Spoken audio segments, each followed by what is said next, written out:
बस बस पूरा भर दे बेकार है, सबके बांट। लाधा हाधा आराम से उन लोगों के दे दिए। मुंशी लड़का का मौसा हूँ, मुंह फुलौले बाड़े जो। मुंशी पीला चाय। साल भर के चीनी डाल दे ले बाड़ा का। ओम इष्ट देवताभ्यो नमः। चाय है की चाशनी? ए जीजा, ई चाय ना चाशनी है। इतनो खराब ना सरऊ जितना मुंह बनाओ हुआ तू। हाँ तुम्हें तो नीमन लगबा करी, अगुआ ना हुआ इतना खराब ना।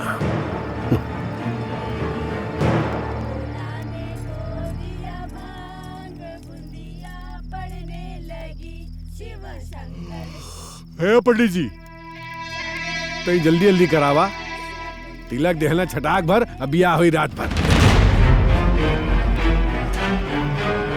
वाह जीजा वाह, एक नंबर। हम जहाँ कहनी वहाँ ब्याह ना कहनी। मुंशी चुप्पा बैठल रहा, तू तो जैसे टाटा बिरला के घरे बियाह करा देता।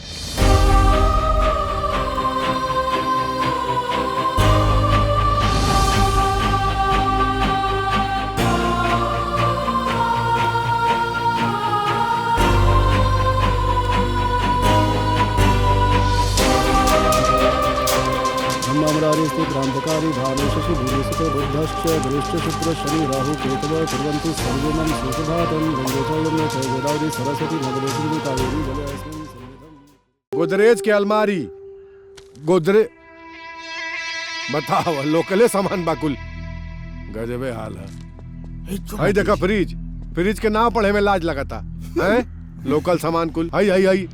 वॉशिंग मशीन कितना लिखल है? 10 लीटर 8 लीटर के बाद। हाई देखा, माने आदमी देखे ला अलमारी शीशा लगल रही तो खाली मुंह देखी कि देहियो देखी। हाँ ठीक बा जीजा, तो ही देखिए ठीक बा। ई देखी फर्राटा। फालतू सामान कुल लोकल से देखा। आई सोफा है, बैठले पे कोनो आरामे नहीं खे, गुजगुज होता नहीं खे। बिट्टू जा अपने बुआ से कहा पाहुन की खिचड़ी खिलाए के तैयारी करें। ठीक बा हम आवतानी।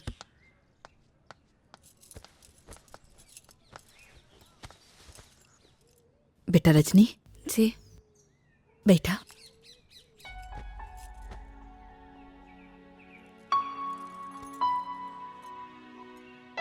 आज हमार बेटी अपना माई बाबूजी के घर से विदा होके अपने ससुराल चल जाई।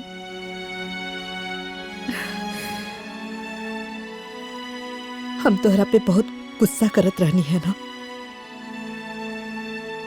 जाना तारू काहे? काहे से कि हमरा तोहरे बियाह के बहुत चिंता रहे।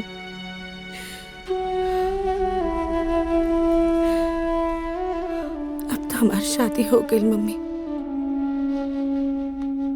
अब आपकी चिंता कुछ कम भइल।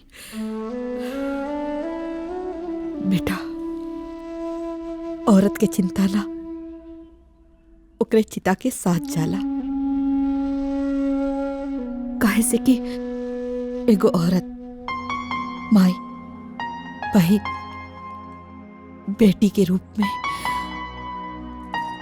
घर के मान सम्मान और इज्जत होले। तू अपने ससुराल में कबो कौनो भी गलती करबो ना तो सबसे पहला उंगली तोहरे माई पे उठे। मम्मी हम आपके और पापा के मान सम्मान के कबो ठेस ना पहुंचे दे। हमरा अपना बेटी पे पूरा भरोसा बा। जीजा जी गुस्सा छोड़ दी ना, देखी ना चली विदाई की रस्म करा लियल जाए। अब जौन भइल तौन भइल, ब्याह तो हो गइल ना।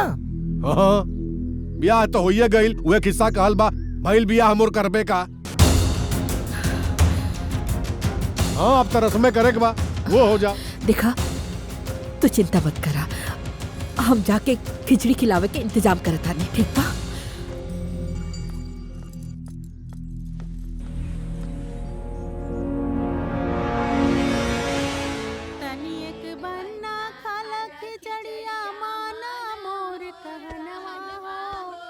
ए राकेश, हमार बात ध्यान से सुना।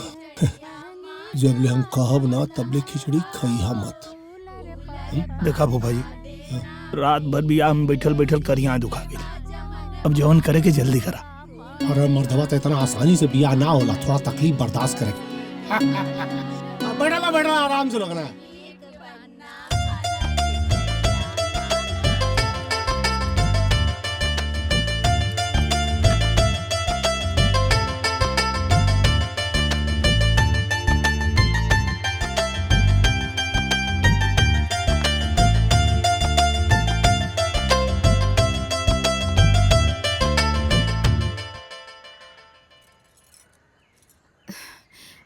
बाबू खा ली ना, रउआ खा लेब तो हमरा के संतोष मिल जाई।